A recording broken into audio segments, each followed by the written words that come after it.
তুরুক করে একটু তার পেরেক দিয়ে ঘুরিয়ে দাও। ফ্রেন্ড বা মিস্ত্রি বা পার্টিদেরকে বলছি, দেখে নাও যে সঠিক পয়সা দিয়ে সঠিক কাজ করালে সঠিক কাজ পাবে। আর যদি ভাবো যে 5 টাকা 10 টাকা রেট কম দেখতে, যে কাজ এরকম পাবে না। দেখে নাও 2.5 ফুটে কেউ সহজে ঢালাই দেয় না, 3 ফুট 2.5 ফুট একটা ঢালাই দিতে হয়। তাহলে পরে ভবিষ্যৎকালে ভুক্তি হয় না যে একটা হেয়ার ক্র্যাক হয়, দেখবেন জানালার সাইডে একটা হেয়ার ক্র্যাক হয়, সেই হেয়ার ক্র্যাক হয় না কখনো এইরকম ঢালাই দিলে।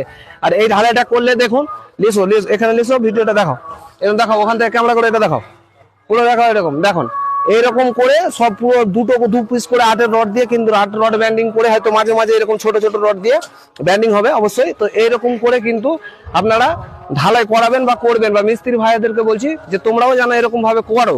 আর পার্টিটাকে বুঝাবে, অবশ্যই বুঝাবে, তারা অবশ্যই বুঝ মানবে যে আমরা এরকম ভাবে কাজ করলে এরকম রেট লাগবে, কি এরকম লাগবে, এই জিনিসগুলো বুঝাবে। হ্যাঁ, ঠিক আছে, ভালো লাগলে শেয়ার আর কমেন্ট করে দাও।